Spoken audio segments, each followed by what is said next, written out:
કર્મ કરે જાઓ. ઓહો. અર્જુનને ઓળખો? હા. એને કૃષ્ણ ભગવાને એને શું કીધું હતું ખબર છે? ના. યુદ્ધ કરવું તારા હાથમાં છે, કર્મ કરે જાઓ. એ બધું બંધ કરો કે આ બધું અહીંયા નહીં થાય ને અહીંયા અમારું કલ્ચર નથી. ટૂંકમાં એને લાગી ગયું હતું. અજયબેન બધા કે યાર તમે લોકો તો શેરી બાળાને સમજાવો કે અમે ન સમજાવી કે. પછી એક ભાઈ આવ્યા ગાડી લઈને, ઓલા ભાઈ બે કે ચલી કે ગાડી બેસી જાય કે બહુ શાંત સ્વરૂપ છે. આમ જોઈએ તો શાંત સ્વરૂપ છે અને આમ જોઈએ ને તો આમ એકદમ મનમોહક છે. બિલીવ જ નથી થતું સ્ટીલ આજ સુધી કે આ ફિલ્મ આટલું અહીંયા સુધી પહોંચી ગયું છે. એમ ત્યારે એક્શન બોલ્યું ત્યારે મારે એન્ટ્રી લેવાની હતી, તો પછી મને એવું લાગતું હતું કે થશે કે નહીં થાય. વિચાર્યું હતું કે આટલે સુધી પહોંચી શકાશે? Never, unexpected. બીકોઝ હા એવું હતું કે અમારી પાછળ કોઈ દિવ્ય શક્તિ કામ કરે છે પહેલેથી. ભગવાન અહીંયા સુધી આપણને લઈ આવ્યા છે તો આગળ પણ એ લઈ જશે. બસ આપણે આપણી મહેનત. એક્ટિંગમાં તારે કેવા મૂવીમાં કામ કરવું છે કે જેમાં ભગવાન સાથ આપે છે? જીવનમાં ક્યારેય હારી જવાય છે, થાકી જવાય છે, મૂંઝાઈ જવાય છે, ત્યારે થાય કે શું ઉપાય છે? બસ હૃદય પર હાથ મૂકો અને એટલું બોલો, કૃષ્ણ સદા સહાય તે. આમ જોઈએ તો અત્યારે ગુજરાતમાં એક ફિલ્મ છે લાલો કૃષ્ણ સદા સહાય તે, તેને ઘેલું લગાડ્યું છે. લોકો છે ખૂબ આ ફિલ્મને વધાવી રહ્યા છે. તેને જોવા માટે અત્યારે જે રીતે થિયેટરો ભરાઈ રહ્યા છે, કદાચ આ પ્રકારની ઘટના ગુજરાતમાં ક્યારેય નથી બની. ગુજરાતમાં એક ઉત્સવ ઉજવાઈ રહ્યો છે. ત્યારે આ જ ફિલ્મને જે આપણે વાત કરતા હોઈએ છીએ, આ ફિલ્મને જે વધાવીએ છીએ, એમને જોઈએ છીએ, ત્યારે એમાં જે કામ કરતા લોકો છે જેમણે ખૂબ કામ કર્યું છે, જીવ રેડીને કામ કર્યું છે, ખૂબ મહેનત રેડીને કામ કર્યું છે, ત્યારે એ જ લોકો આપણી સાથે જોડાઈ ચૂક્યા છે. આપણે મુખ્ય પાત્રોને જોતા હોઈએ છીએ, તેમના જીવન પર નજર નાખતા હોઈએ છીએ, પરંતુ અન્ય લોકો પણ હોય છે, એક ટીમ હોય છે જેમના દ્વારા આ કામ છે પાર પડતું હોય છે. તો આવો લાલો જે ફિલ્મ છે તેની ટીમ આપણી સાથે જોડાઈ ચૂકી છે. તો તેમની સાથે જ સીધી વાત કરીએ વાત ગુજરાતી પર. સૌપ્રથમ તો આપ સૌનું ખૂબ ખૂબ સ્વાગત કરું છું વાત ગુજરાતીમાં. અને સૌપ્રથમ તો આપનાથી જ શરૂઆત કરીશ. જે એક દ્રશ્ય આવે છે કે રાધા ને કૃષ્ણ, એમાં આપ કૃષ્ણ બન્યા છો અને જે આપનું જે નાનું એવું સ્મિત છે એ ક્યાંક ને ક્યાંક અનેક લોકોને ત્યાં કૃષ્ણના દર્શન થયા હશે. તો આપનું નામ કહો અને કઈ રીતે જે આ પાત્ર આપને મળ્યું અને કેવું લાગ્યું આપને? મારું નામ સ્નેહા જોશી. જી. હવે હું ડાન્સર છું. ઓકે. તો હું અને દીદી અમે બંને સાથે એક જ એકેડમીમાંથી શીખીએ છીએ. સો જ્યારે કોન્ટેક્ટ થયો ત્યારે એમણે મને કહ્યું કે આવી રીતે એક મૂવી છે અને તારે એમાં કૃષ્ણ રોલ કરવાનો છે. તો ફર્સ્ટ તો મને એમ થયું કે મારે કૃષ્ણ રોલ નથી કરવો, કારણ કે મારે રાધાનો રોલ કરવો હતો. તો મેં ઘરે જઈને વાત કરી કે મમ્મી આવું બધું છે, આમ છે તેમ છે. તો કે વાંધો નહીં, જે રોલ તને મળ્યો છે અત્યારે એને તું આમ જીવ રેડીને કર, એમાં તું અત્યારે ફોકસ કર. બિલકુલ. એટલે મેં એ રોલ એક્સેપ્ટ કર્યો. પછી અમે લોકોએ પ્રેક્ટિસ કરી એના ઉપર, કોરિયોગ્રાફી ને એ બધું એ એમણે મને શીખવાડ્યું. અને જ્યારે અમે લોકોએ જુનાગઢમાં શૂટિંગ કર્યું ત્યારે પણ આમ એ કૃષ્ણના કેરેક્ટરમાં ઇન્વોલ્વ થઈને અમે લોકોએ મેં એ કેરેક્ટરને પ્રદર્શિત કર્યું છે. અને જે રીતે લોકોએ અનેક લોકોએ આપને પણ કહ્યું હશે કે ખૂબ તેમને ગમ્યું. કેવું લાગે છે અત્યારે? બહુ સારું લાગે છે. મને એટલું નહોતું કે આટલું બધું સારું લાગશે એ લોકોને, પણ છતાં એ લોકોનો બહુ સારો રિસ્પોન્સ છે કે ના તમે કૃષ્ણનું પાત્ર ભજવ્યું છે, તમને તમારામાં સાક્ષાત કૃષ્ણ દેખાય છે. બિલકુલ. એના માટે ખૂબ ખૂબ આભાર. બધાનો આટલો સારો રિસ્પોન્સ મળ્યો. અને હવે શું કરવા ઈચ્છો છો? કારણ કે જે રીતે આવું પાત્ર મળ્યું આપે એને ખૂબ સરસ રીતે નિભાવ્યું, તો હવે શું ઈચ્છા છે કરવાની આપની? હવે આવી જ રીતે કંઈક, કારણ કે ટીમ એટલી સારી છે આ લાલો મૂવીની. બિલકુલ. પ્લસ એ લોકોએ આટલું સારું કામ કર્યું છે. તો હવે ઇન કેસ આવા કોઈ પાત્ર મળે તો એમાં રોલ પ્લે કરવાનું મારી ઈચ્છા છે. ક્યારેય ધાર્યું તો આવું થશે અને એમાં પણ કૃષ્ણના પાત્રમાં? ક્યારેય નહીં. કેટલું અઘરું છે કૃષ્ણનું પાત્ર ભજવું? એના માટે શું તૈયારી કરી હતી તમે? તૈયારી અઘરું તો છે બહુ, કારણ કે આપણે કૃષ્ણનું દ્રશ્ય જોઈએ તો એમાં ઘણા બધા ઇમોશન્સ છે. યસ. અને એ બહુ શાંત સ્વરૂપ છે. આમ જોઈએ તો શાંત સ્વરૂપ છે અને આમ જોઈએ ને તો આમ એકદમ મનમોહક છે. Yes yes. એટલે એ થોડુંક અઘરું હતું, બટ સ્ટીલ મેં બહુ એન્જોય કર્યું છે એ પાત્રને. અને એનું શૂટિંગ થયું તે દરમિયાનના કોઈ અનુભવો કે જે કાયમ આપને યાદ રહેશે? અનુભવો આમાં એમ હતું કે ના થશે કે નહીં થાય, લોકોને ગમશે કે નહીં ગમે. છેક સુધી જ્યાં સુધી શૂટિંગ આવ્યું છે, બધું થયું, એમાં જ્યારે મેં જોયું કે આવી રીતનું શૂટિંગ થયું છે ત્યારે એવું હતું કે આ લોકોને ગમશે બધાને જે રીતે મેં રોલ પ્લે કર્યો છે જી. અને એ બહુ જ ટર્નિંગ પોઈન્ટ છે એ મૂવી બિલકુલ બિલકુલ યસ તો એમાં એવું થયું કે એ લોકોને ગમશે, એ લોકો આ એક્સેપ્ટ કરશે, પણ ના, જે રીતે લોકોએ રિસ્પોન્સ આપ્યો છે, જે રીતે લોકોનો પ્રેમ મળ્યો છે, બહુ જ સારું લાગે છે. પરિવારમાં કેવો માહોલ થયો પછી? કારણ કે પરિવારના લોકોએ પણ જોયા છે આપને કૃષ્ણ રૂપે ને જે રીતે ફિલ્મ આટલી ચાલી રહી છે, તો પરિવારમાં કેવો માહોલ છે? પરિવારમાં પણ આમ કહેવાય ને, એ લોકો બહુ પ્રાઉડ ફીલ કરે છે કે ના, ખરેખર ક્યાંક એક જગ્યાએ પહોંચવાનો આનંદ છે એ લોકોને. હવે આપણે જે લાલા ફિલ્મમાં જે લાલાભાઈના મિત્ર છે એમની સાથે વાત કરીએ. આમ તો ફિલ્મમાં તમારું પાત્ર છે તે દરેક લોકોએ જોયું હશે. શું કહેશો, આપને આ ફિલ્મ કેવી રીતે મળી? અને સૌપ્રથમ તો આપનું નામ કહેશો, કારણ કે અનેક લોકો આપને પણ ઓળખે, અને જે રીતે આજે જોઈએ તો આ પાત્ર મળ્યું, કેવી રીતે નિભાવ્યું ને કેવી રીતે શૂટિંગ થયું એ દરમિયાનના અનુભવો હતા. પહેલાં તો મારી ઓળખાણ આપી દઉં. મારું નામ જયદીપ ટીમાનિયા છે જી. અને આ મારી 3rd ફિલ્મ છે. Yes yes. આની પહેલાંની 2 ફિલ્મ કરેલી છે. જી. પણ આ ફિલ્મ મળી મને એવી રીતે કે બિકોઝ હું અને અંકિત, અજયભાઈ ને અમે લોકો 2015 અમે લોકો સાથે છીએ, બીજાને ઓળખીએ છીએ, અને આ ઘણા બધા અમે લોકોએ કામ સાથે કરેલા છે. એન્ડ પછી અમને લોકોને એક ફિલ્મ બનાવવાનો વિચાર આવ્યો, તો અમે લોકોએ ફ્રેન્ડ સર્કલે મળીને આ ફિલ્મનું પ્લાન કર્યું. એટલે ત્યારે અંકિત કે નહીં યાર, તું મને કે છે ને રસિકમાં જાય છે કે, તો તું એ રીતે કર. કારણ કે અંકિતને ખબર છે કે મને એક્ટર બનવું છે, અને કે મારું ડ્રીમ ફ્યુચર એક્ટરનું જ છે એમ ટૂંકમાં, એક્ટિંગ ફિલ્ડમાં. એટલે અંકિત કે યાર ચાલે કે આપણે ટ્રાય કરીએ. અને તે આની પહેલાં મેં ફિલ્મો કરેલી છે, પણ તો એ કે આમાં તો તું જ લાગે છે રસિક કે. તો એ રીતે મને ફિલ્મ મળી. અને બાકી તમે કેરેક્ટર જોયું હશે કે હા, તો આ રીતે મને ફિલ્મ મળી. કે અમે લોકોને ઘણા ટાઈમથી લોકો સાથે હતા, બધા લોકો. અમે શૂટિંગ દરમિયાન કેવા અનુભવો રહ્યા? શૂટિંગ દરમિયાન તો બહુ બધા એક્સપિરિયન્સ છે કે જે જનરલી 1-2 એક્સપિરિયન્સ તો તમને ખ્યાલ જ છે. બિલકુલ. કે જે ગાય વાળું છે, હા એ છે. પછી બીજો એક્સપિરિયન્સ એ હતો, કદાચ કહું છું કે અમે લોકો આ રાધાકૃષ્ણ વાળું શૂટ કરતા હતા ને, ત્યારે અહીંયા સાચે એક રસિક આવ્યો હતો ત્યાં. કારણ કે અમે જે એરિયામાં શૂટ કરતા ને ત્યાં બધા રસિક જ હતા, 4-5 જણા.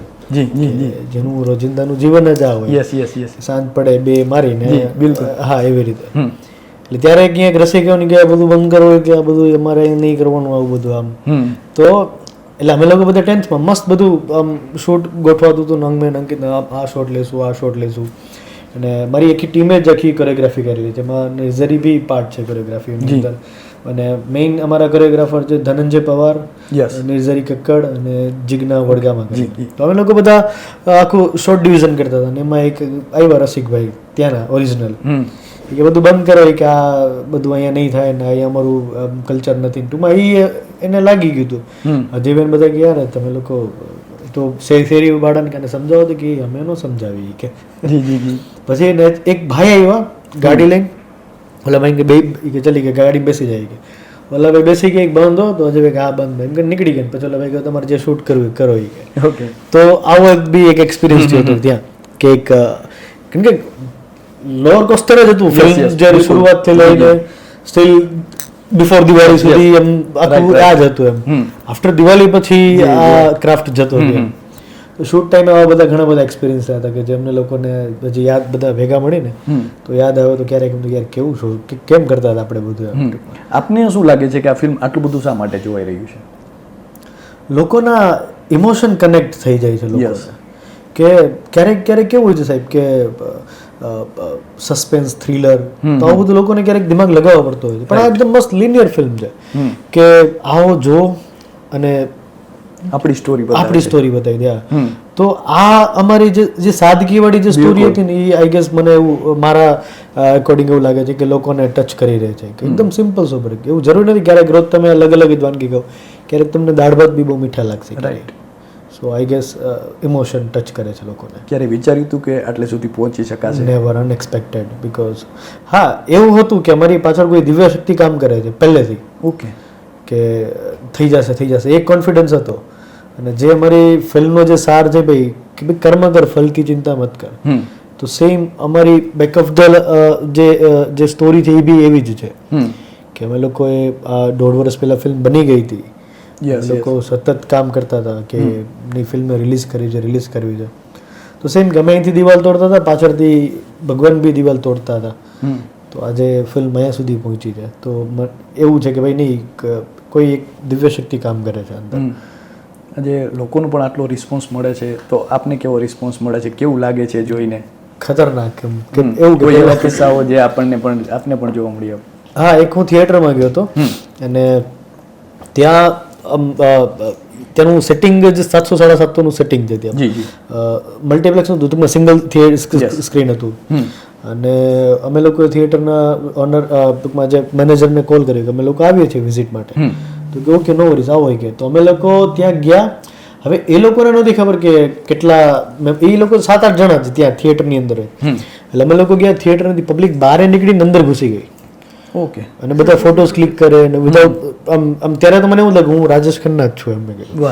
હા બિલકુલ. તો જેના માટે અમે તરસ મળતા હતા એ વસ્તુ સામે આવતી હતી. પછી પોલીસ વાળાની ત્યાં આવ્યા કે આખો હાઈવે ને મેન રોડ છે, મેન રોડ આખો બ્લોક થઈ ગયો હતો. પોલીસ વાળા આવું બધું શું થયું એમ. તો એ અંદર થિયેટરમાં આવ્યો કે ના, એ કે લાલા ફિલ્મની સ્ટાર કાસ્ટ અંદર આવેલી છે. તો પોલીસ વાળા આવ્યા ને કીધું કે થેન્ક યુ, કે તમે બહુ સારું કામ કરો છો, પણ અત્યારે એવું છે કે તમે અત્યારેથી નીકળશો ને તો આ ટ્રાફિક છે ને હળવો થશે એ કે.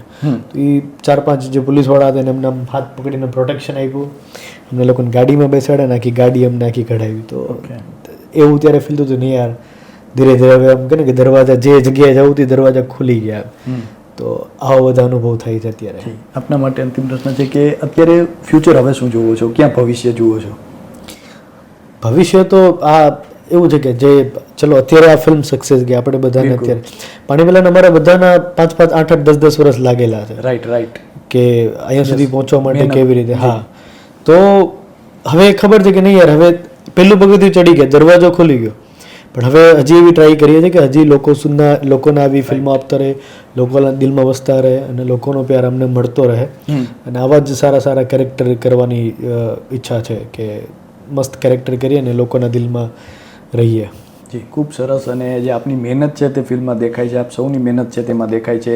આપણે જે રીતે વાત કરીએ કે જે રાધાનું પાત્ર ભજવ્યું છે, જે કોરિયોગ્રાફર પણ છે આ ફિલ્મમાં, તો એમના સાથે વાત કરવી છે. શું કહેશો? સૌપ્રથમ તો આપના વિશે થોડું જણાવો અને જે આ ફિલ્મમાં કામ કરવાનો અનુભવ રહ્યો તે કેવો રહ્યો? નમસ્તે, મારું નામ નિર્ઝરી કક્કડ છે. હું રાજકોટથી છું અને હું ઘણા ટાઈમથી ડાન્સ ફિલ્ડ સાથે કનેક્ટેડ છું. મને પહેલેથી જ શોખ હતો ડાન્સ કરવાનો. તો ઘણા ટાઈમથી આ ફિલ્ડ સાથે. પછી હું જયદીપ સરને એ લોકોની ટીમમાં જોઈન થઈ, જય ઇન્ડી ડાન્સ સ્કૂલમાં. પછી ધીમે ધીમે અંકિતભાઈને એ લોકો સાથે વર્ક કર્યા. સો એવી રીતે ધીમે ધીમે ફર્સ્ટ અમે લોકો આલ્બમ સોંગ્સની કોરિયોગ્રાફી કરવાનું સ્ટાર્ટ કર્યું. ને ધીમે ધીમે ત્યાંથી સ્ટેપ બાય સ્ટેપ આવી રીતે મૂવીની કોરિયોગ્રાફી તરફ આગળ વધ્યા છે. અને રાધાના રોલની વાત કરું તો અંકિતભાઈનો આવી રીતે જયદીપ સરને કોલ આવ્યો કે આવી રીતના તમારે સાઈડથી રાધા કૃષ્ણનો આવી રીતના કાન ગોપીનો રાસ કરવાનો છે, તો તમારી સાઈડથી આખું અરેન્જ કરો. અને એમને કીધું કે આવી રીતના નિર્ઝરીને અને એ લોકોને કહેજો કે રાધા કૃષ્ણનો રોલ પ્લે કરવાનો છે. પછી એવી રીતે અમે લોકોએ સ્ટાર્ટ કર્યું, ધીમે ધીમે કોરિયોગ્રાફી સ્ટાર્ટ કરી. પછી સ્નેહાને કીધું કે આવી રીતના કૃષ્ણનો રોલ કરવાનો છે, તો ધીમે ધીમે અમે બધા કનેક્ટ થયા, જોઈન થયા અને કોરિયોગ્રાફી સ્ટાર્ટ કરી. ને એવી રીતે પછી આખું સોંગ શૂટ કર્યું. ક્યારે વિચાર્યું હતું કે આપ જે ફિલ્મમાં કામ કરી રહ્યા છો તે ફિલ્મ અત્યારે ગુજરાતમાં આટલી બધી હાઈપ પકડી લેશે, એવું ક્યારે વિચાર્યું હતું? હા, કહું ને કે એક્સપિરિયન્સ અનબિલીવેબલ છે કે કોઈ લાઈક બિલીવ જ નથી થતું સ્ટીલ આજ સુધી કે આ ફિલ્મ આટલું અહીંયા સુધી પહોંચી ગયું છે એમ. તો બહુ સારો એક્સપિરિયન્સ રહ્યો. શું કહેશો કે આપે આ ફિલ્મમાં કામ કર્યું, આજે આટલું બધું ફિલ્મ સક્સેસ પણ ગયું છે, તો હવે ફ્યુચરમાં શું ઈચ્છા છે? એમ કહી શકું કે ભગવાન અહીંયા સુધી આપણને લઈ આવ્યા છે તો આગળ પણ એ લઈ જશે. બસ આપણે આપણી મહેનત જે પોઝિટિવિટી સાથે જે રીતે જાય છે એ કન્ટિન્યુ રાખવાની છે. અને રાધાનું પાત્ર આપે ભજવ્યું છે, તો એના માટે શું મહેનત કરી હતી? જે સ્પેશિયલી જે પાત્ર ભજવવા માટે શું મહેનત કરી હતી? રાધાના પાત્રમાં એમ કહી શકીએ ને તો એ જે ગ્રેસ છે ને રાધાનો, એ લઈ આવવો મારા માટે થોડોક ડિફિકલ્ટ હતો કે હું કેમ કરીશ એમ. એટલે ત્યાં શૂટ સ્ટાર્ટ થવાનું હતું, કોરિયોગ્રાફીને બધું રેડી હતું, પણ એક અંદરથી બીક લાગતી હોય ને કે મારાથી કેમ થશે, હું કરી શકીશ કે નહીં, જે દેખાડવા ઈચ્છી છી થશે કે નહીં એમ. પછી સ્ટાર્ટ કર્યું, લોકો સજેશન આપે, ડિરેક્ટર સર જે સર છે એ કહે કે આમ નહીં ને આમ કરો તો સારું લાગશે, તમે લોકો ઇન્ટરનલી એકબીજા સાથે કનેક્ટેડ રહ્યો તો જે રીવા છે એમને તમારું બેયનું કનેક્શન દેખાશે અને તમે બતાવી શકશો. તો એવી રીતે આખું થયું એન્ડ પછી પરફોર્મ કર્યું તો બેસ્ટ. અત્યારે તો આમ જોઈએ તો આપ સૌ અનેક લોકો માટે પ્રેરણા છો, કારણ કે જે રીતે મહેનત કરી છે અને દરેક લોકોની મહેનત હોય ત્યારે કોઈ ફિલ્મ સફળ થતી હોય છે, તો આપ પણ એ ફિલ્મના ભાગીદાર છો, આપ પણ એ જે સફળતા છે તેના ભાગીદાર છો. તો આપને અનેક લોકો અત્યારે જોઈ રહ્યા છે, એ લોકોને પણ આગળ આવવું હશે, આપ જે સ્ટેજ પર બેઠા હો છો ત્યાં તેને પણ આવવું હશે, તો કઈ રીતે આવી શકાય છે, શું કરવું પડે છે એના માટે? લાલો ફિલ્મ એમાં પણ એ જ કહેવા માંગે છે કે તમે લોકો કર્મ કરી જાઓ, ફળ કી ચિંતા મત કરો. તો બસ એ જ કહીશ કે તમે કર્મ કરી જાઓ, તમારી રીતે ટ્રાય કરો, મહેનત કરો, બસ પછી ભગવાન પર ભરોસો રાખો. ભગવાન તમારી મહેનત જે હશે ને એને ફળ આપે છે ને આપે જ છે. બિલકુલ. સો બસ મહેનત કરો. ખૂબ સરસ. તો જે રીતે વાત કરી છે તેમણે કે જે તમે કર્મ કર્યા રાખો અને ફળની ચિંતા ન કરો, અને આ જે ફિલ્મનો હાર્દ છે તે આપણને જોવા મળે છે. અને હવે ફિલ્મનું સૌથી નાનું પાત્ર છે તેમની સાથે વાત કરીએ. સૌપ્રથમ તો શું નામ છે આપનું?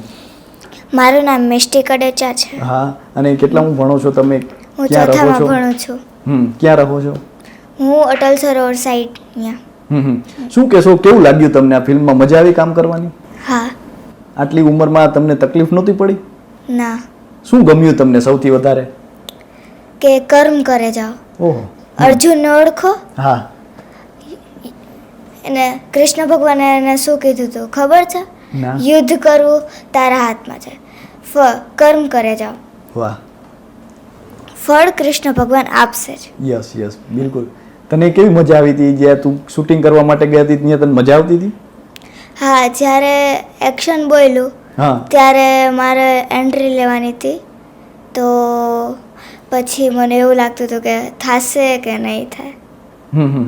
ડર નહોતો લાગતો તને? ના, નહોતો લાગતો. શું કારણ છે તને ડર? કારણ કે તે પહેલી વાર કામ કર્યું છે ને, તો તને કેવી રીતે આ બધું આવડી ગયું? તે શું મહેનત કરી હતી? મારા મામાનો કોલ આવ્યો હતો. પ્રેક્ટિસ કરી હશે? યસ, પ્રેક્ટિસ કરી હતી. આજે કેવું લાગે છે બધા તારી યારે ફોટો પડાવે છે તો? સારું લાગે છે. સારું લાગે છે. હવે શું બનવું છે તારે મોટા થઈને? મારો તો વિચાર છે મારે એક્ટિંગમાં વધવું છે. ઓકે. અને પછી એક્ટિંગમાં તારે કેવા મૂવીમાં કામ કરવું છે? કે જેમાં ભગવાન સાથ આપી છે. વાહ, એ પ્રકારમાં મૂવીમાં કામ કરવું છે. ખૂબ સરસ. તો જે રીતે આપણે જોઈ રહ્યા છીએ કે નાની બાળકી છે, પરંતુ તેમના વિચારો છે તે દેખાઈ આવે છે, ને આ જે ફિલ્મની જે સ્ટારકાસ્ટ છે તે આપણી સાથે છે. તો અને આપણે જે જોઈએ તો અત્યારે આ ફિલ્મ આજે એટલે પહોંચ્યું છે, તો શું કહેશો એ લોકોને કે જે હજી ફિલ્મ જોઈને આવ્યા છે એમને શું કહેશો? ફિલ્મ જોવા જવાના છે એમને શું કહેશો? અને શા માટે લોકોએ ફિલ્મ જોવું જોઈએ એમને શું કહેશો? પહેલાં તો જે જોઈને આવ્યા છે એની વાત કરીએ. જી. કે જે જોઈને આવ્યા છે એને ફિલ્મ ગમી જ છે, રાઈટ? યસ. પણ અમારા ક્રિએટિવિટીની અંદર બહુ નાના મેટાફોર્સ નાખેલા છે. તો પહેલી વાર તમને એકદમ મસ્ત પહેલો ડ્રાફ્ટ તમને સમજાય, સેકન્ડ ટાઈમ તમે જાઓ ને તો ત્યારે એ અંદર એ વસ્તુ નોટ કરો કે બહુ નાના મેસેજ છે. યસ. કે જે મોટા મેસેજ તો પહોંચે જ છે લોકો સુધી, પણ નાના બી બહુ મેસેજ છે. હું એક કહી દઉં એટલે તમને નેક્સ્ટ ડિકોડ કરવાનું ખ્યાલ આવે. જ્યારે પહેલો સીન એક છે, એક ભગવાન અને સુરજભાઈ અને કરણભાઈ બંને સાથે જમતા હોય છે, તો કે આપણે બપોરથી સાથે છે, એટલે તમારું નામ તો કયો હોય કે?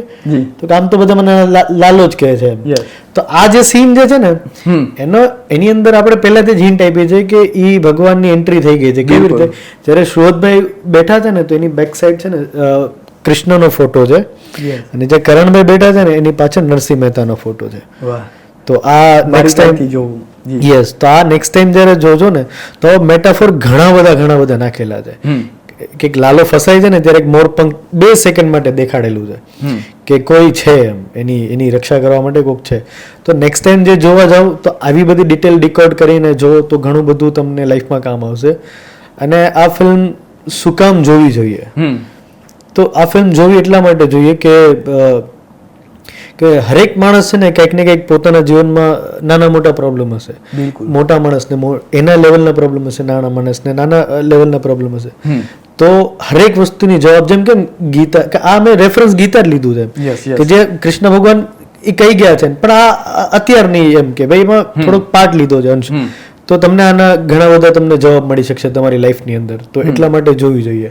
અને ઘણા લોકોએ આ ફિલ્મ જોઈને એના હૃદય પરિવર્તન થયા છે.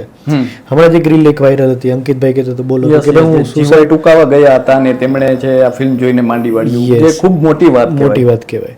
તો આવા બધા કે તમારા લાઈફના પ્રશ્નનો જવાબ તમને જરૂરથી આ ફિલ્મની અંદર મળશે. તો પ્લીઝ એકવાર આ ફિલ્મ જેને નથી જોઈ એ એકવાર જોજો. બિલકુલ જી. તો આપ સૌ અમારી સાથે જોડાયા બદલ આપ સૌનો ખૂબ ખૂબ આભાર અને આપ સૌને ખૂબ ખૂબ અભિનંદન અને હજુ પણ આ રીતે સફળતાના શિખરો સર કરતા રહો તેવી શુભેચ્છાઓ. તો આ છે લાલો ફિલ્મના એ પાત્રો જેમણે એ ફિલ્મમાં જીવ રેડ્યો છે અને આજે આપણે ફિલ્મ જોઈએ છીએ ત્યારે આ અનેક પાત્રો છે, તેમની મહેનત હોય છે, અનેક પાત્રો એવા હોય છે જે પડદા પાછળ પણ હોય છે, તેમની પણ ખૂબ મહેનત રહેલી હોય છે. અને આજે આ ફિલ્મ આપણે જોવી જોઈએ કારણ કે આપણે ગુજરાતી છીએ, આપણી જે ગુજરાતી તરીકેની જે ગર્વ છે તે આપણે આ ફિલ્મ દ્વારા લેવો જોઈએ અને એક આપણી ફરજ છે તે પણ બજાવીએ કારણ કે આપણે જે અનેક પ્રશ્નો રહેતા હોય છે કે ગુજરાતી ફિલ્મના જે આ નથી તે નથી, પરંતુ આજે આ ફિલ્મ છે તેને કાઠું કાઢ્યું છે. દેશમાં આજે ખૂબ આ ફિલ્મ જોવાઈ રહી છે, આપ પણ જોવા જાવ અને આ ફિલ્મને વધાવો તેવી જે કહી શકાય કે આશા છે. તો અત્યારે બસ આટલું જ. ફરી મળતા રહીશું વાત ગુજરાતી પર.